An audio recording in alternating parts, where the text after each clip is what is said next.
Hey, are you a business owner, entrepreneur, or professional?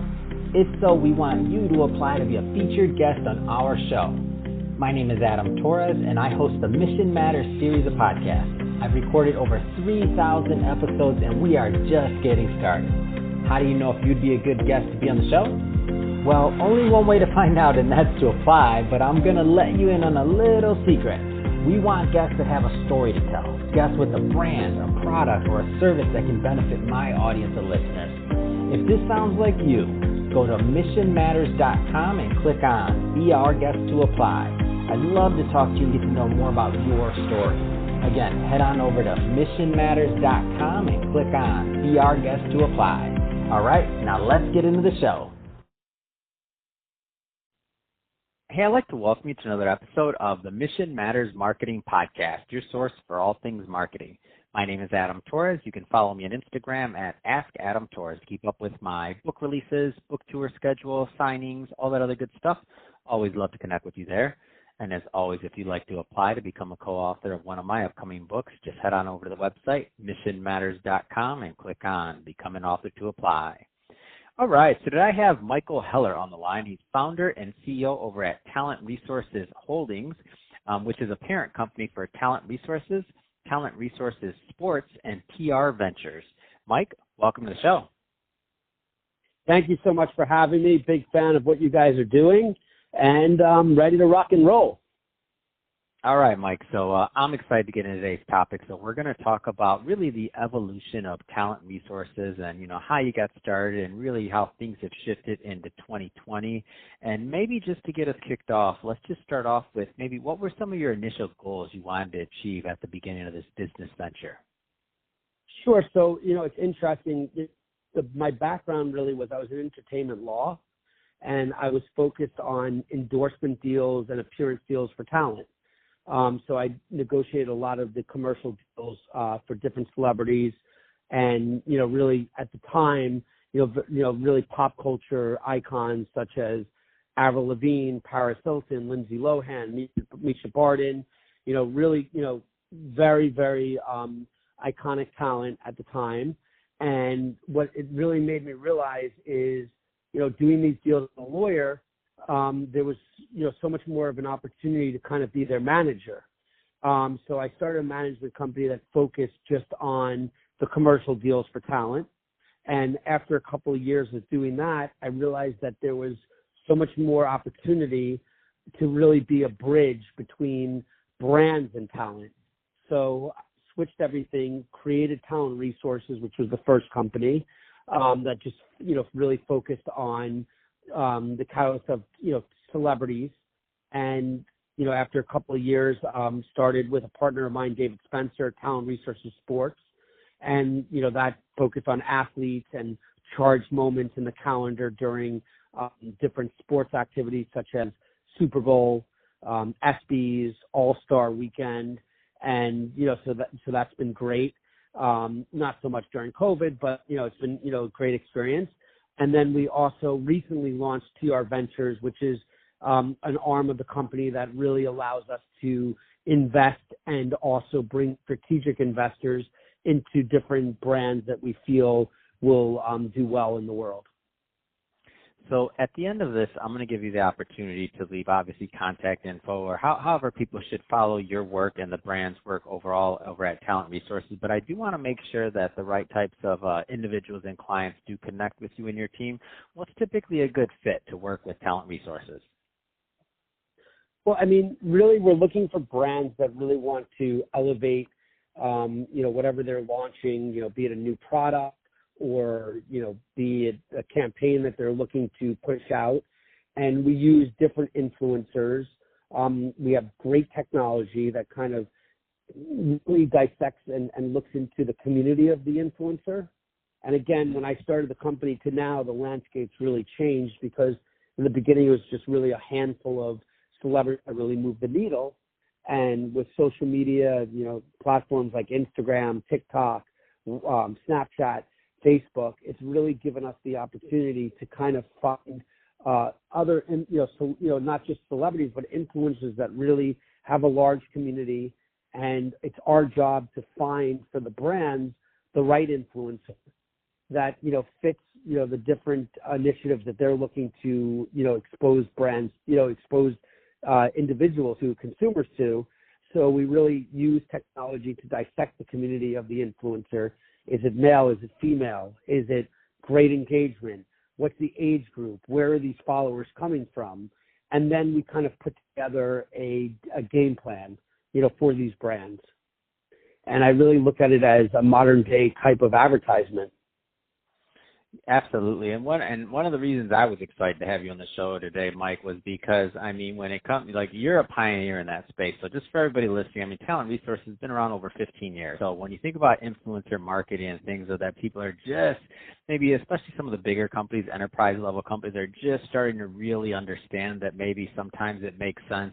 And this might be a bad example, but maybe sometimes it makes sense to give, a certain amount of influencers versus writing one big check to one particular person. And again, it depends, right?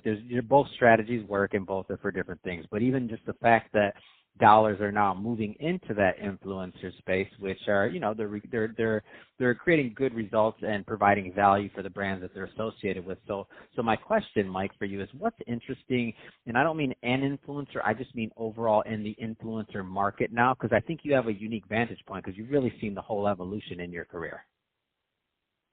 Yeah, it's true. What's interesting now is brands really have the upper hand. So it used to be, again, a handful of talent that really moved the needle. Mm. The landscape's changed. Now you have thousands of different influencers. And what we're really looking for at Talent Resources for the brands is authenticity. Who is the influencer or influencers that are going to really move the needle, really expose their community in an authentic way to a new product or a product that, might, be a household name, might not. And how are we going to, create that message that's really going to resonate with the different influencers communities? So, there's obviously brands listening, and there's also influencers listening to this right now. And I think one thing that often gets lost in translation sometimes is the importance of the relationship between the agency, the brand, and also ultimately the influencer, and kind of how that triangle, so to speak, works. Can you talk a little bit more about how important the relationship is on this side of things? Absolutely. It's very interesting that you bring that up, because you're completely 100% correct in the sense that, it's our job to really, give the brand the right opportunities. And because we're agnostic and we're not representing an influencer, but we're really, representing the brand, but at the same time, we're looking out for the influencers that we work with and making sure that there's a natural pairing. And so when we're bridging, the different, with when we're, bridging the brands with the different influencers, we're really trying to find ones that really are authentic and really, could relate to the brands that we're pushing out. And because we're agnostic, both on the brand side and the talent side, we really have to, do a lot of research and make sure that we're presenting, to the brand that's paying us the right options. And again, because we don't represent talent, we don't have an agenda with just one particular or, a herd of talent.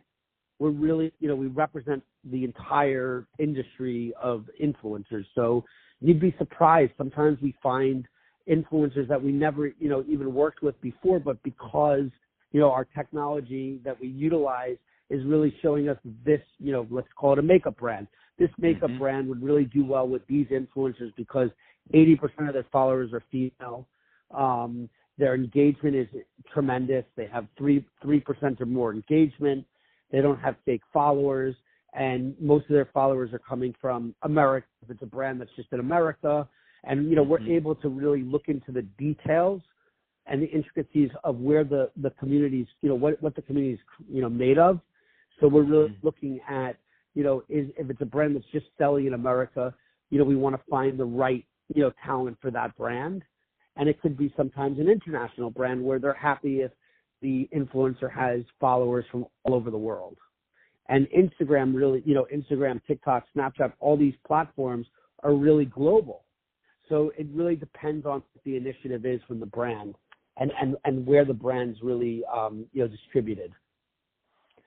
So, Mike, what a lot of things have shifted for many businesses, obviously in 2020. I mean, what's shifted in your company this year? You know, it's interesting. Communications become extremely important.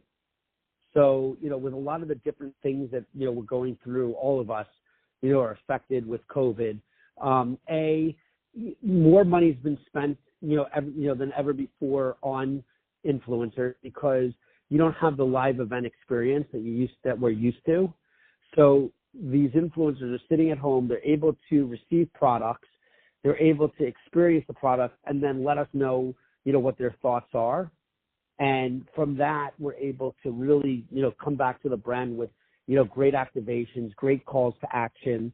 And it's really, you know, at a time now when so many people are at home, they're really able to take a look and really understand, what the offerings are. Completely agree with that. And I think about, like, even myself, now that you say that, when I think about, like, some of the things I do now, like all these packages I receive, and I'm like, why didn't I do this before? Then I'm like, oh, because I was doing things. That's why, because I haven't been self-quarantined for a year because I can't get sick because obviously I'm the voice of this ship, right? So I'm like, but, you know, it's interesting because people are sitting at home, so they're really able to take the time to really take a look at the products that are being sent to them. Look, there's sometimes that we get an influencer that says, look, I received product. It's just not for me. Yeah. I don't believe in it. I don't think it's going to really, convert to my community. And I love when an influencer is, true to who their community is and tells us that. And then there'll be some influencers that will tell us, wow, this is amazing. I really, love this product and I believe in it. And I'd love to be able to, push this out, in a campaign. Can I get the job? That's awesome. So if you had to, and I know this is a tough question here, but if you had to choose one of your big accomplishments for talent resources, I mean, what sticks out to you? When we started, it was really based on charged moments in the calendar and experiential. So we, worked on Sundance, we worked on Super Bowl, we worked on Fashion Week. And, we really, at the same time of doing all those things, we really stayed true to, finding other opportunities where it didn't have to be around a charged moment. And we really stayed true to the social media platforms. And a lot of my colleagues and contemporaries were like, look, Instagram could be gone tomorrow. Facebook could be gone tomorrow. Snapchat could be gone tomorrow. And, we just really stayed focused and, really, believed in the platforms and believed that they were going to continue to evolve, which they have. I mean, when we started out, Instagram didn't have a swipe up and then you were brought right to the brand's, homepage. And so I feel that these platforms, all of them, have really done a great job evolving and making, their platforms more consumer friendly. And so I think the biggest achievement really has been, focused and not listening to, what people thought was going to happen, but staying true to ourselves and believing in all these platforms and really evolving as a company and investing a ton of money in technology that really, guides us and informs us. That's awesome. So Mike, final question. If somebody's listening to this and they want more information about Talent Resources Holdings or to connect with you and your team overall, I mean, what's the best way for them to do that? Well, there's several ways. Talent Resources is the handle for our Instagram. We also have Talent Resources Sports, another handle, and TR Ventures. TR Ventures is an arm of our company that really allows us to invest in different opportunities that we believe in, and also provide services where they might not necessarily be paying our agency fee, but paying us with sweat equity. So all three are great, but everything under TR, Talent Resources Holdings, our website, and talentresources.com is also our website, and Talent Resources Sports, another website. But, they're all very informative. They have great case studies on there, and I'm always happy to speak to anyone. And my Instagram handle is Mike Heller TR. Perfect, Mike. Well, I'll tell you, it's been a pleasure, Mike, having you on the show, and really that the history of influencer marketing and what you're doing at your agency. I mean, it was great to have you on and kind of encapsulate that and bring that message to my audience. So I appreciate that, and to the audience as always, thank you for tuning in. Hope you got a lot of value out of this. If you did, don't forget, hit that subscribe button. I have some more great guests coming up for you, and definitely want you to hear their message too. So don't want you to miss out. And Mike, thanks again for coming on the show. Thank you so much. Keep up the great work. Stay safe. Don't get COVID. We want to keep listening to you.